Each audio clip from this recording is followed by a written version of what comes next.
Good morning, everyone. Okay, let's do some silk reeling. I think what we should do is just do a regular routine, but you all keep your eyes open for right what we've been talking about the past couple of days. Right?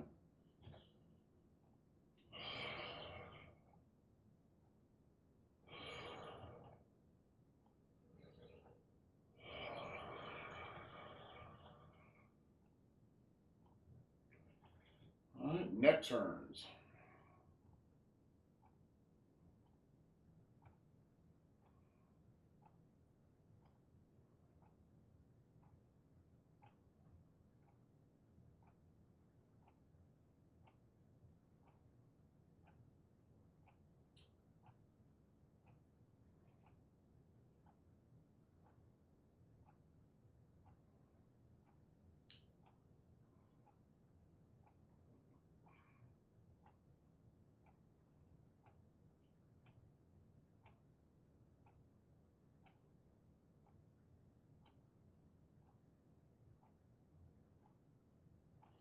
And center and head rolls.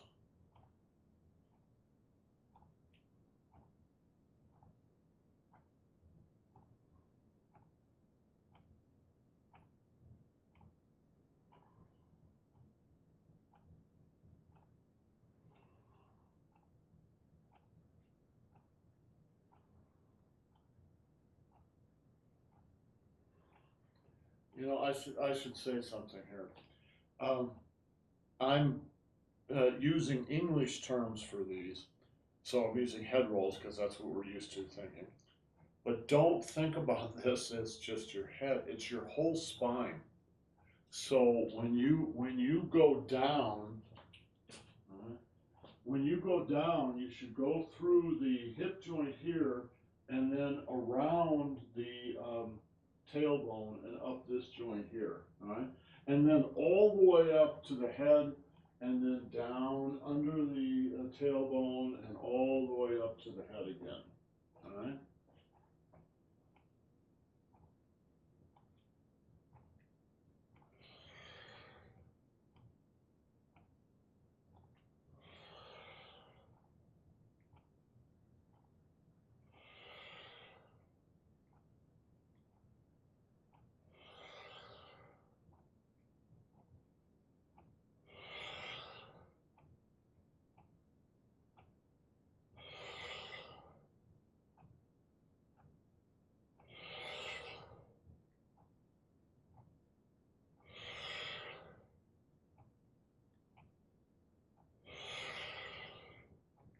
And reverse.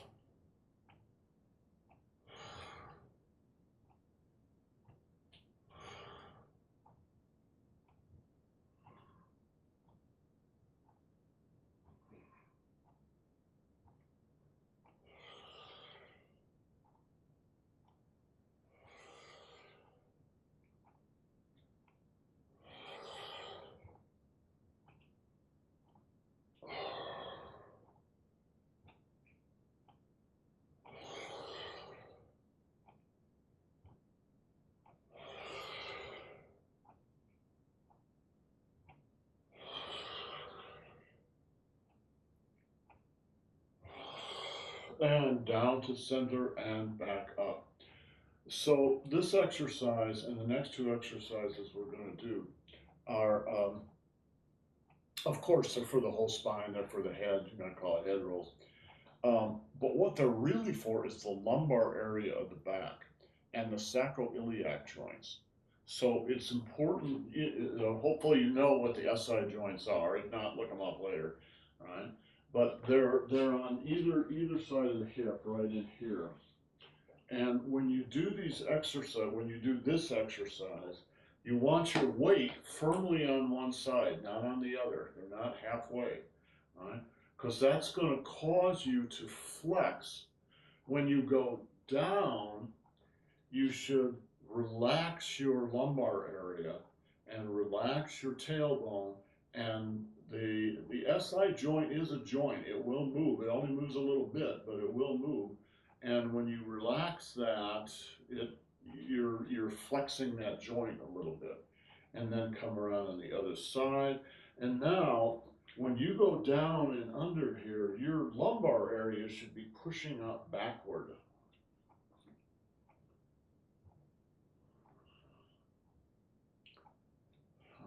We can do this as a Dan Chen roll. It's the same thing.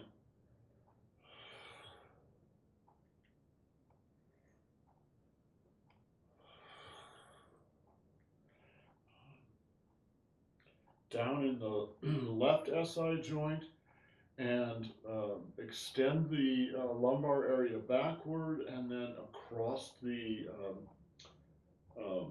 tailbone and up the SI joint on this side. Roll the Dan Chen.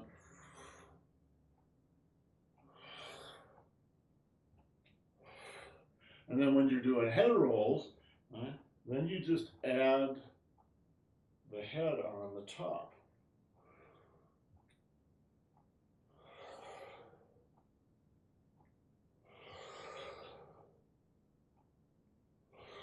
Right, and reverse again.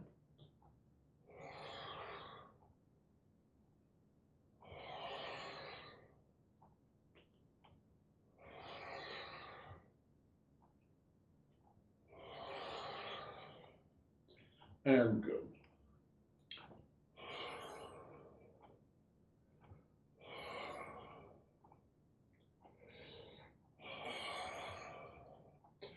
So we're going to do the we're going to do the qua and then the belly rolls. But again, those are bad names. I'm going to change the names. Got to figure some names out. The point of those three exercises is to relax and loosen the lumbar area of the back and the tailbone. Lots of people, and I'm one of them, have injuries back there. And what happens is your body tends to harden up around those injuries. And so you get quite stiff. So this is a way of relaxing that stiffness and letting the chi go through those tissues. All right. So let's do qua cycling. Right. So you're cycling in the hip joints, in the qua, all right, and the tailbone in the back. Now that's going to make your hips go a little bit side to side, but it's mostly a front to back motion like this, like you're on a bicycle. All right. So down here it's going like this. If you had really short little legs, right, you'd be on a little short bicycle.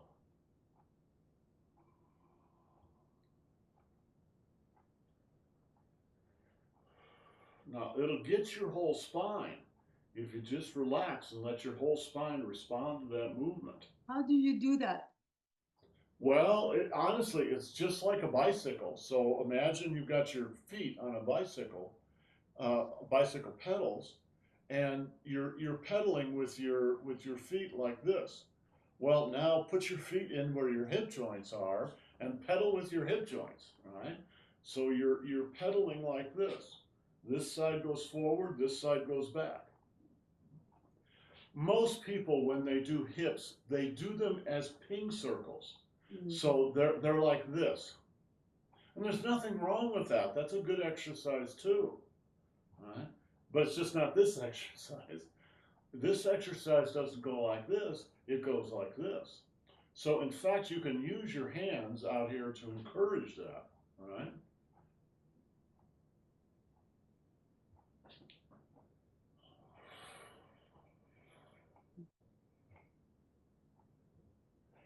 And it's the same thing as I said before. Relax into your lumbar area. Let the lumbar area go backward, which is kind of reversing the lumbar curve. Let your tailbone relax.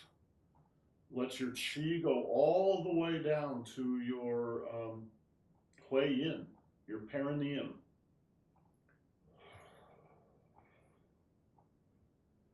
All right. And if you relax, at least I do, if I relax my spine all the way up, I'll get spontaneous spinal adjustments all the way up to my neck.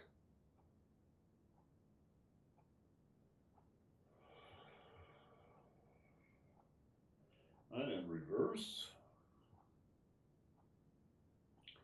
You can do it without your hands just as well, right? But maybe the hands will help a little bit.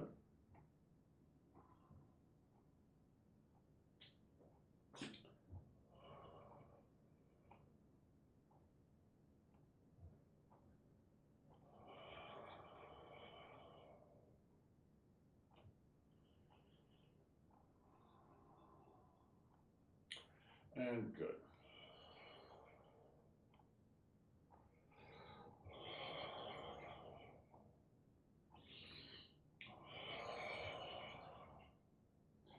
So what I call belly rolls are not really belly rolls. They are, when you're doing this exercise, in fact, let me cut a signal here.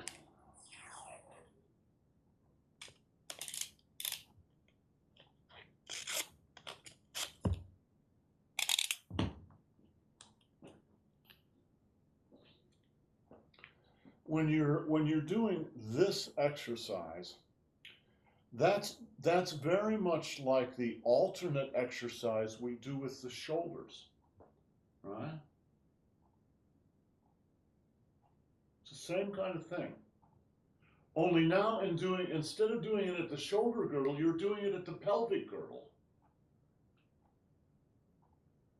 Right? Here we're doing it clear up here in the shoulders. Now we're doing it clear down here.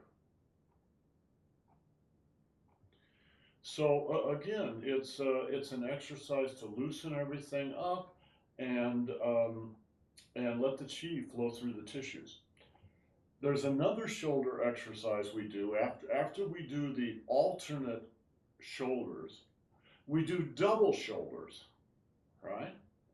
This next exercise is just like double shoulders for the shoulder girdle, only now it's double pelvis for the pelvic girdle, right? So I'm calling them belly rolls. Let's not call them belly rolls anymore, all right? You bring the chi backward to your back, lift it up your back about to your solar plexus, have it come through the body, and then drop down in front, right? So you come up. When you come up, you're going to come up into the Tanjong, all right? If I want to come up here, I need to come up into my Tanjong a little bit.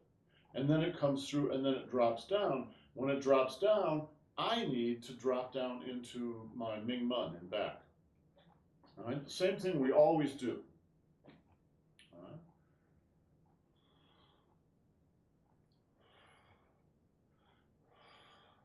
So it's actually just like this exercise, only now it's both of them together.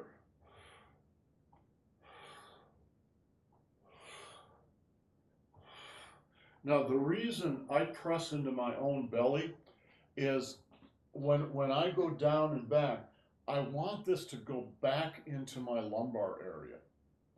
Your lumbar area actually goes forward like this a little bit, but I want to reverse that and have it go a little bit like that. So I'm flexing it from here to here to here to here. All right?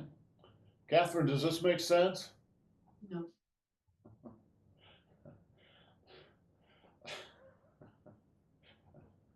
I mean, I understood until you said that. So so just delete the last sentence. Just delete the last sentence. All right, so you just roll in here. Yeah. Right? Both are rolling at the same time. And you can use your hands. You don't have to use your hands. I like to use my hands because it encourages me to go back toward my spine more.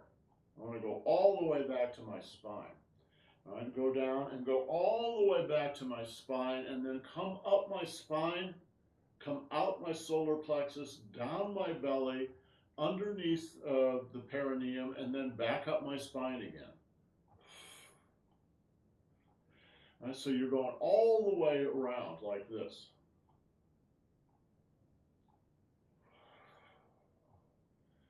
Up the back, down the front. Up the back, down the front.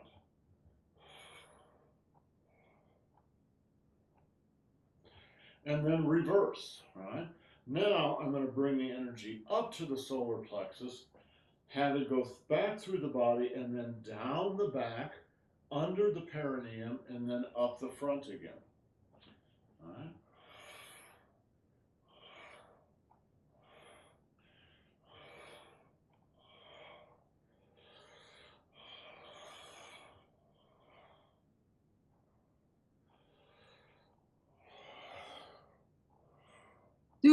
Do your arms go back? I mean, here, when. Oh, your shoulders? Well, a little Yes, bit. you should. You should. My A little shoulders bit. go back. Is that right?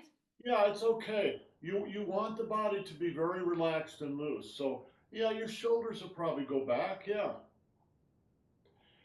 That's actually a really good question, Catherine.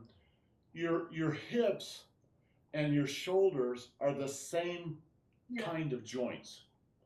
And when you roll your, for instance, when we're doing the shoulder exercises, when you roll your shoulder, you should also roll your hip, right? So both of them are rolling, right? My shoulder's rolling, but my hip is rolling too.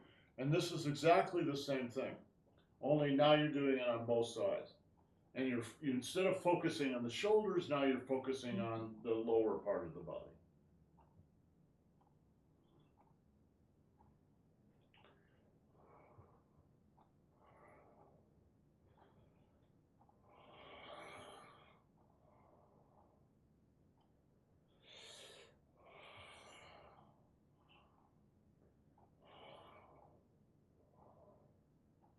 And good.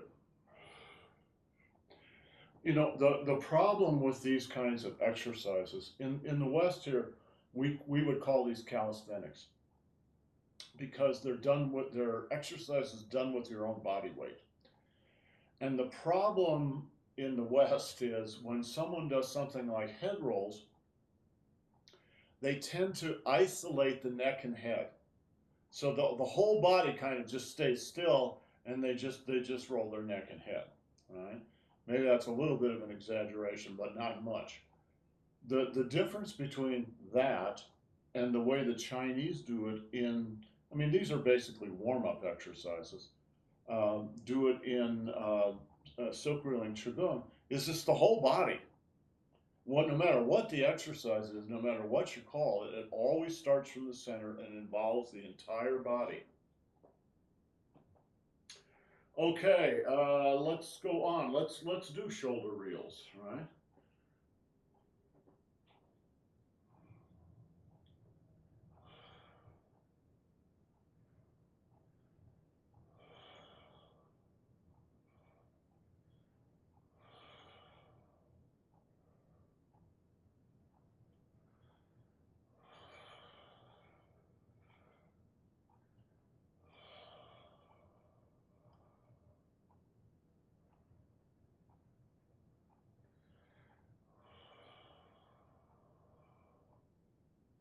And reverse.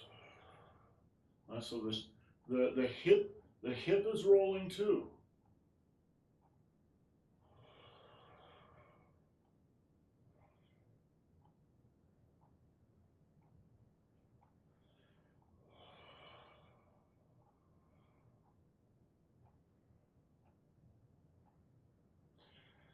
You probably remember the last couple of days I've mentioned there's sort of 3 degrees of coordination that you want to work on. Left and right, inside, outside, and upper and lower. So this is a perfect exercise for upper and lower. All right. Yeah, you're rolling your shoulder, the upper, but that's happening because you're rolling your hip in the lower. So the upper and the lower work together.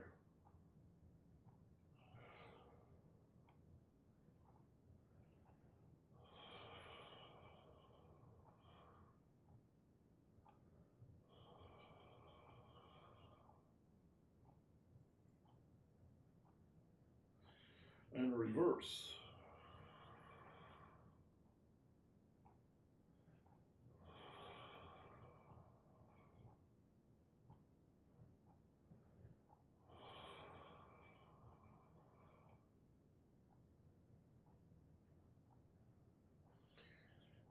So there's a phrase in Tai Chi that applies just as well to Qigong. They're called the three outer harmonies. The three outer harmonies are shoulder and hip, elbow and knee, wrist and ankle. So when you move your wrist, you should be moving your ankle too. When you move your elbow, you should be moving your knee. When you move your shoulder, you should be moving your hip. Right? Um, these exercises are kind of interesting because, um, in the last couple of days, I've been talking about left-right coordination. And if something moves forward, something needs to move back. So when you're doing these shoulder, right, and everything's right, where is something moving back? Well, in this case, it's largely in the waist.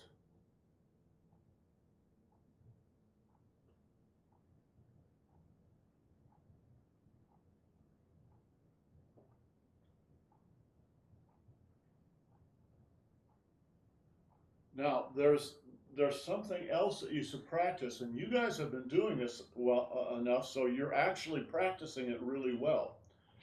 The off arm should be empty. Now, let me demonstrate how most people do this kind of exercise at the beginning. All right. Or if they're they'll raise their elbow. Right. One of the things you want to work on as you develop your gong fu in Tai Chi and Qigong, you develop your gong, um, is to always be aware of where your chi is in your body. Let's say we were doing a shoulder roll, right? So we're doing a shoulder roll like this. Most people when they start will do this. They'll raise their elbow at the same time. Well, that means there's chi in your elbow. Now there's chi in your shoulder, but there's also chi in your elbow. If you don't know that you're doing that, you're doing a habit, a kind of way of moving that's just habitual, and you're not even aware of it. The problem is when you get into push hands, because if your opponent is better trained than you, he or she is going to feel that and they're going to work that, particularly if you are not aware of it. And you won't even know how you ended up on the ground. It's because they caught your chi. So part of the training in doing exercises like this is to be aware of it. You watch the person who's leading, and hopefully the person who's leading is good at it, and you try to notice what's actually going on. What are they actually doing? If you don't see them doing this, then don't do that. All right? You need to be aware of what you are and aren't doing. All right, reverse. So you see, all right, my elbows are empty on both sides. If someone grabbed me by the elbow right now, it would be like grabbing a dish rag. There's nothing there. There's nothing for them to grab onto.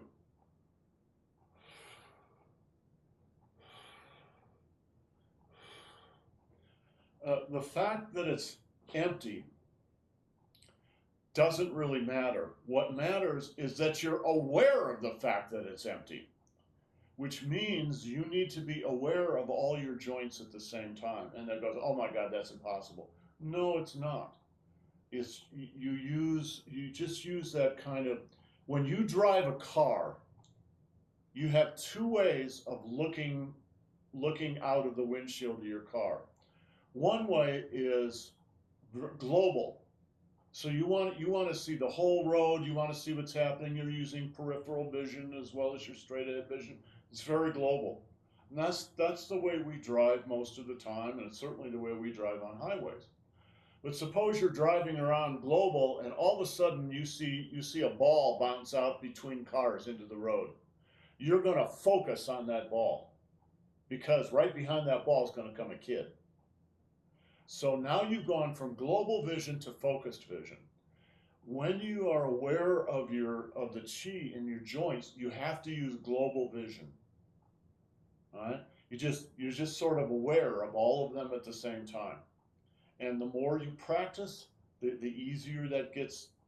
It's actually quite easy. It's just you relax into it. The same way as when you drive, right?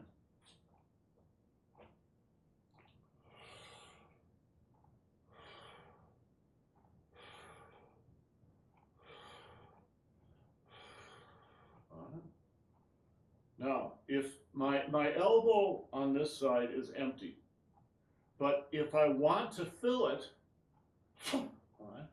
I can do it really, really quickly because I know it's empty. So I can fill it. When it's full, I can empty it. You just you just flip the switch.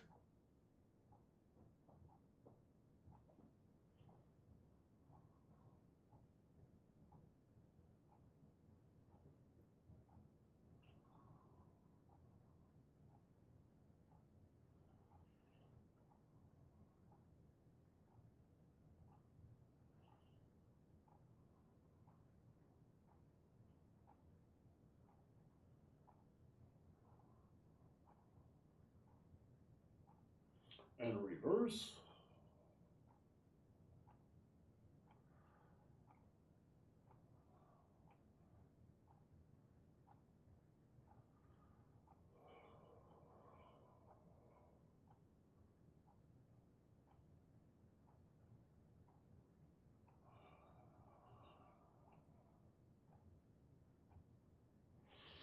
And double.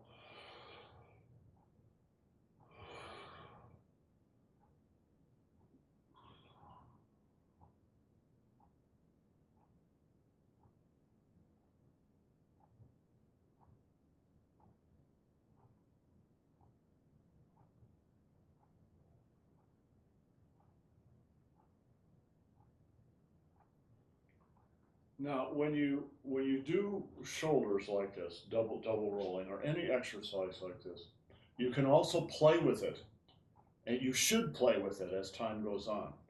So we're rolling backward like this, and that would make you think, okay, I'm supposed to be doing my hips at the same time.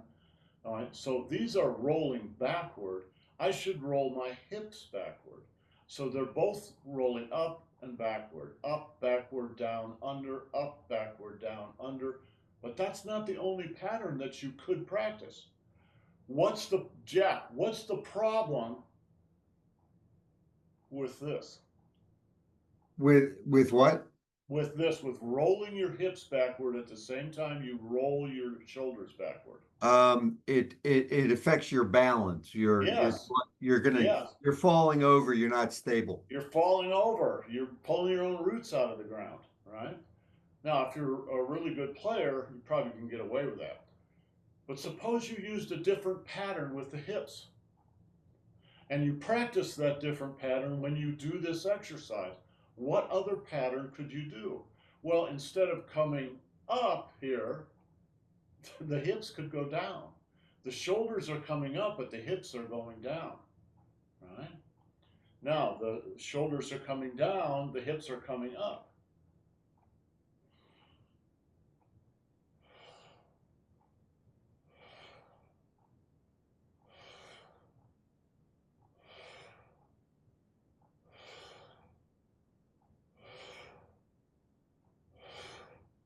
When you first try a different pattern, particularly when it's a non-intuitive pattern, uh, don't try to do it exactly mechanically correctly.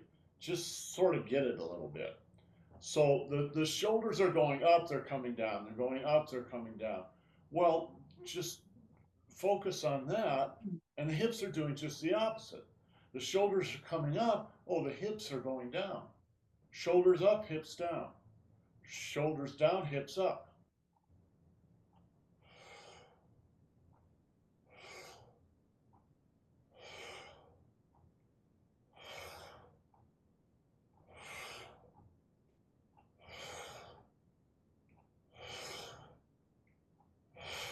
And just try to grab a little taste of it And then as the weeks go on, it will grow into your body, so to speak.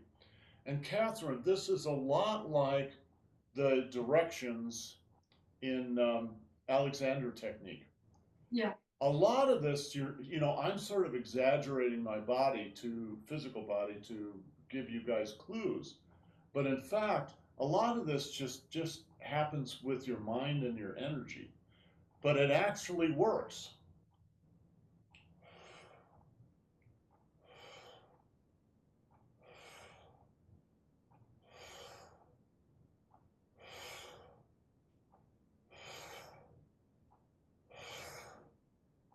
Yeah, Jack. So I was, there are a lot of exercises like this where you talk about up and down, like raising your spirit, or if we're exercising the Chong Mai up and down. And at first they seem counterintuitive. It's like this doesn't make any sense, but I've realized over time that your body's actually doing that anyway, and it's Yes. giving you clues. So if you're shifting your weight when you're rolling your shoulders, just as an example, Yeah. your foot, your foot's going down. Yeah. So why Exactly. shouldn't this go down? So it's not all Exactly. that. At first, it seems very confusing, but it's not. That's a perfect description of how Tai Chi often seems completely counterintuitive. But if you go with it and play with it a while, you'll have this exactly the same realization that Jack just described, and you realize, oh, this is actually the way you move naturally anyway. So Tai Chi is not asking you to do anything that's not natural. It's just asking you to become aware of what's going on and then cultivate those possibilities, right? So it would be very easy to say, when someone pushes on your shoulder, you should roll your shoulder backward. All right? Okay, makes sense. I'm going to roll my shoulder backward. But suppose I'm rolling my hip backward at the same time. It might just throw me over backwards. All right? So I might roll my shoulder backward, but roll my hip forward. But my hip needs to roll. All right? So the upper body is going backwards, the lower body is going forward, but they're synchronized. They're consciously synchronized, and you can do that in push hands because you've practiced it in silk reeling. If you just had to make it up at the moment, you'd have to tell the guy, now hold on a minute, let me practice this a few times. Okay, now you can push. Well, that's not going to happen. You have to just respond totally spontaneously. And the most important thing in push hands is not to lose your center and not to lose your grounding. As long as you can keep your center and keep your ground, you can continue. But if you lose one, you're going to lose the other, probably, and you're probably going to lose the match, or at least a point, anyway. So yes, excellent observations, both of you. I don't know. Did we do forward? Let's do forward.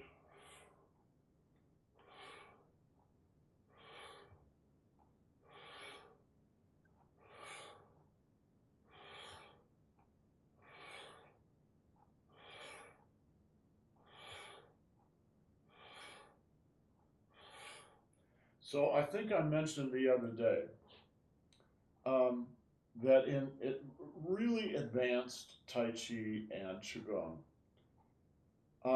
they consider the space between the solar plexus, or maybe you could even say the heart, and the perineum as being divided up into 6 zones.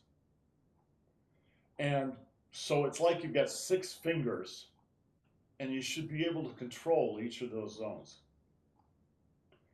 Now, this is really much more advanced than what we're doing now, but when you do these exercises, pay attention to this, and you will start to feel certain areas of the body. You just sort of notice it, right? Okay, well, I notice my groin area. I notice my Dan Chen area. I notice the area up here. And I notice right up here. So I feel 4 of them just naturally.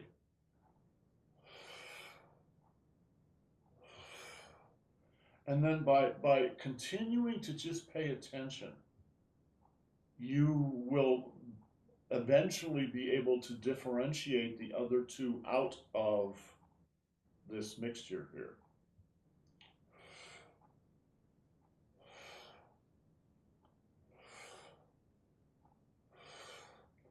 Um, it's not something I focus on very much because I'm not trying to do super advanced Qigong. Um, but I do pay attention. Whenever I'm doing anything, so rolling my shoulders back, right? I'm feeling all this and feeling, it's almost like feeling this is like playing a chord on the piano. Let's say you're playing a chord. Well, at least 3 fingers and maybe 4 fingers and maybe 6 or 8 fingers to play a chord, right? It's like that. Oh, okay. This is articulate. It's not just a block of meat, it's articulate. So I'm just going to help that articulation just by being aware of it. I'm not going to try to do anything, just going to be aware.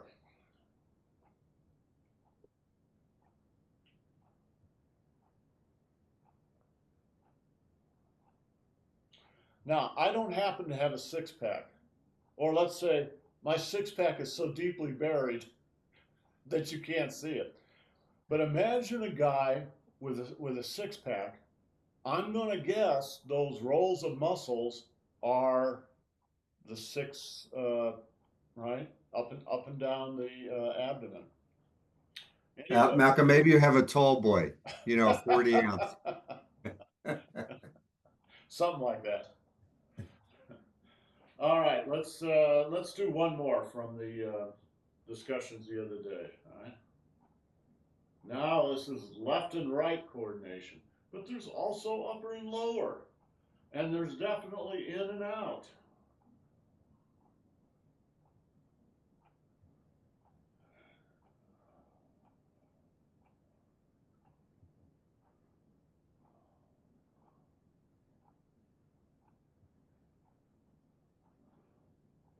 All right, and switch.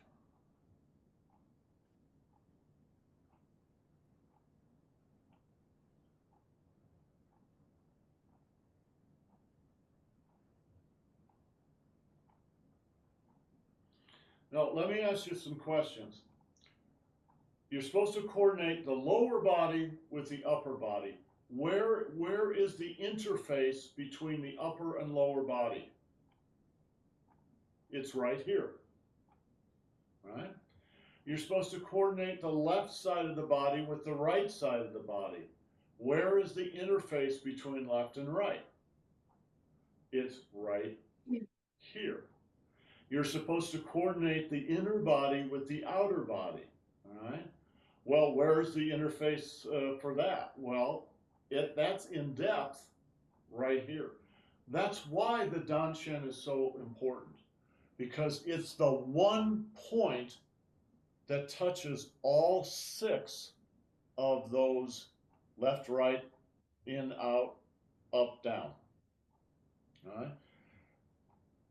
If you remember a 3-dimensional geometric drawing from high school, and the 0, 0, 0 point, you got the X, Y, and Z axis. They only all cross at one point, and that point they describe as the 0, 0, 0 point.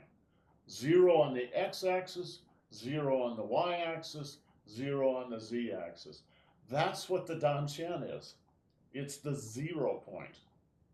Right? It's also the point that is most quiet. All right? So it all works together. Okay, guys, any questions? Yeah, on this, Good class. I'm sorry, Jack.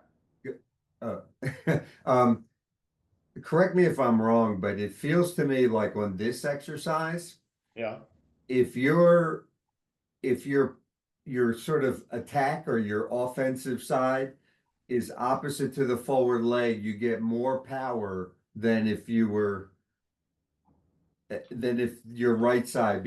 It just seemed because you're pushing off the left here. In this case, you're pushing off the right, as yeah, opposed to this seems very, in comparison, much weaker to me. yeah. And think about the form where we come up to that punch, right? Because the punch is not actually straight ahead. Well, it could be if it had to be. The punch is at 45 degrees, all right? So the punch is actually coming off this leg, not this leg. Shift your weight, turn your waist. Now, you could do it. You certainly could do it on the other side, but it's not as It's strong. weaker. It's absolutely Yeah. true. Okay. Catherine, you had a question? No, it was a great class, but I'm very confused at this moment. But it was a great class. I learned a lot, really. Good. I mean, I felt a lot more than I usually do in those simple exercises. Good. Simple, Yeah, not that exactly. simple. Simple, right? Yeah, In fact, they're not simple, and yeah, it actually takes several years to work into those. Um, if you think of this as physical therapy, like you'd gotten injured and you went to the doctor and the doctor sent you to a physical therapist and the physical therapist is training you to do something, you will not be able to do it correctly the first time. It's yeah. going to take you probably months of work to actually get down into those tissues and help you heal yourself. And it's exactly the same thing. It's very powerful, but you've got to actually do them, and it takes a while to get them. Okay, guys, have yourselves a great day. We'll see you tomorrow.